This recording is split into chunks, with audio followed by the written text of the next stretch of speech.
What does a postpartum doula do? So the same as a birth doula, in a lot of the cases, we meet our clients while they're pregnant. We get together with them. They choose, interview us, hire us. We set up a contract for services and such. So a lot of that is done prenatally. And ideally for postpartum doulas, we also have a visit in their home and see if they're interested in making a postpartum plan. We have lots of chats about what their concerns are and what their needs are and how they're feeling about the postpartum. Of course, sometimes we just get hired when the baby's a month old and she needs support. But I'm just talking about a more conventional relationship.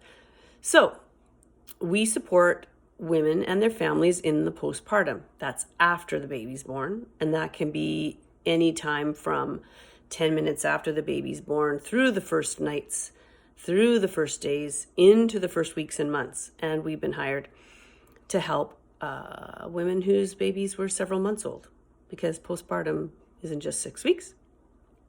My friend Linda says you're postpartum till you die.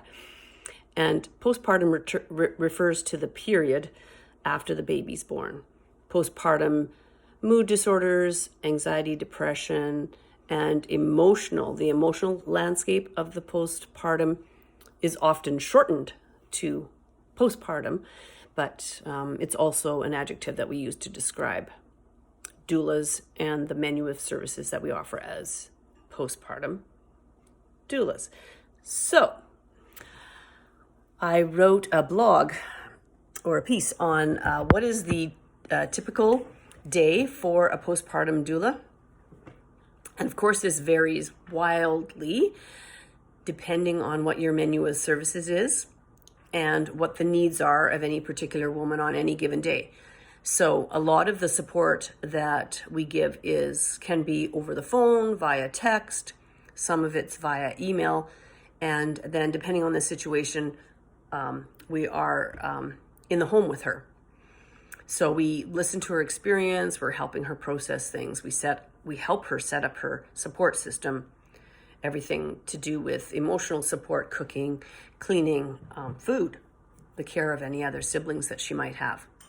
And ideally, we also help her prenatally, but also sometimes after the baby's born, to set up stations like restful stations, breastfeeding stations, in different places of her spots in her house, baby changing stations, because a lot of women might think that everything's going to be done in the baby's room, which is a separate space with different furniture that's set up in a different part of the house, where maybe for some people the baby is changed, sleeps, and is breastfed in that room, but that doesn't work for everybody. So having stations that kind of come out to where the woman is living within her home is something that can be handy. Anyway, here's the list of things that I did during my time with a new mom at her home. She was 4 days into, she was 4 days after she got home from the hospital, because she had a hospital birth. And this I would consider to be a very active doula day, so you could split this into several. I knew my client, I'd worked with her before, and I've been doing this for 35 years. So here's the list. I'll maybe include the list below. So before I went, I checked my notes just to check what her expectations were for what I was going to do that day. And I knew that what I was set up to do might not be what I actually did, but I was checking my notes just to make sure. Then as soon as I came, I washed my hands well. And then I checked in with the 2-year-old who she had arranged to be picked up for a playtime. So that was something that we had talked about beforehand. So I hung out with the 2-year-old who knew me so I wasn't expecting any client one-on-one time, just until the needs of the 2-year-old got met. Then, a lot of a search for a toddler's lost mitt, which we never did find. But when I was later hanging up a pile of coats that was at the door, we found the mitt there. But whatever, the child went to the playtime without their mitt, and it was okay. Then I checked in with the mama, asking her how she was feeling and what she needed that day. And she still had several things to do with her health that were being monitored by the midwife, and I knew that. So she had already shared me that list, so we reviewed that list again, kind of checked in with that list. I wasn't doing any medical things. I was just being kind of a health advocate with her and with her, to look at the list and to make a record of some things, because she was checking her blood pressure, her temperature. So she updated those notes because she was going to be having a visit from the midwife later, but she hadn't got anything. So she was sort of rattled because she wasn't feeling ready for that visit. And then she made a list of some questions that she wanted. So we changed she changed the diaper, and I helped get stuff ready so that she can change the diaper. And then I noticed that the cord area was a little goopy and stuff. So I asked her, if she wanted to also include some cord cleaning. And so we looked at the resource sheet from the hospital on how to appropriately clean a cord. So we did that, and we kind of reread that list. Then I helped her to set up a change station that was on her main floor. And she remembered that she had a friend who had one, and she always thought her basket was so good. So we found a basket, we put wipes, diapers, and Q-tips in there. We aired out the baby a little bit on the change pad, and because there was kind of rash or some little spots around his butt. So we also talked a little bit about just the value of airing out the baby's skin, whether she had any creams or things around. And so she did. So she got those, and I watched the child kicking and just resting with an open-aired butt, and she went and kind of stocked up that basket a little bit more. Then the baby started cueing to nurse and latched on well. So I just did some fluffing and propping and used pillows under her elbows, and just to make her more comfortable, got her foot stool so that she could really rest back in case the baby fell asleep. She kind of got all kind of zoned out with the breastfeeding, and she asked me if I would zip around with the vacuum and do some sweeping of the floors. So I did that, took out the garbage, the recycling.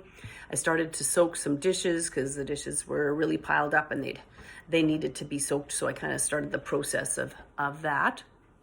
The baby pooped. We did a diaper change, and then baby nursed again and fell asleep. So she asked me to hold the child while she had a long shower and shampooed her hair, brushed her teeth. She came downstairs smiling. She put a load of laundry through, although I had offered, but she really likes doing laundry. So while she was doing that, she made herself lunch. Yeah, I offered, but she wanted to make herself lunch. And then while she was eating, she wanted to talk about her birth again, how she was feeling.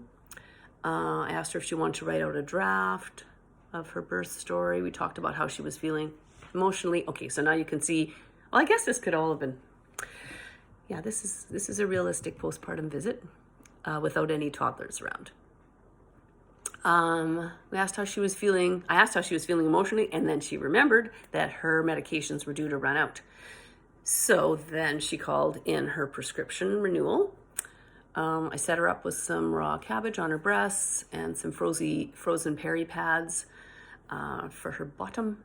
She got sleepy, so she took the baby up for a nap, and they napped for 2 hours. During that time, I made muffins, took a frozen meal out to thaw, finished the dishes, sorted the toddler toys, took a minute to update my doula notes. Then she woke up and we talked about how her boobs were doing, and she kind of went through some of the positions she was using with breastfeeding and some of the ideas for self-expression in the tub to make sure she was prone to plug ducts. So just reviewing some of that. So I used my LH League material, and I had left the book with her with some ideas. She reviewed her support for the coming week and decided she wasn't interested in doing anything social or taking the kids out in any way. She just wanted to stay home. She took a phone call from her godmother and told her the story of the birth. So I actually did some laundry, which I shouldn't have done because she asked me not to. I set up some toddler playstations and some book piles close to her nursing station. We talked about the toddler and some ideas for filling up the toddler's tank. I put the supper in the oven. We reviewed when I would see her next, and I went home. And she texted me later to say thanks, and she felt like she had a good day. She was glad for the rest and the good food. She loved shampooing her hair. And when the toddler came home, the stations were ready for the toddler to play. So I'm talking fast, but it actually was a very relaxed time. And so I was there during her 2-hour nap, so I suppose I might have been there for a 4-hour period.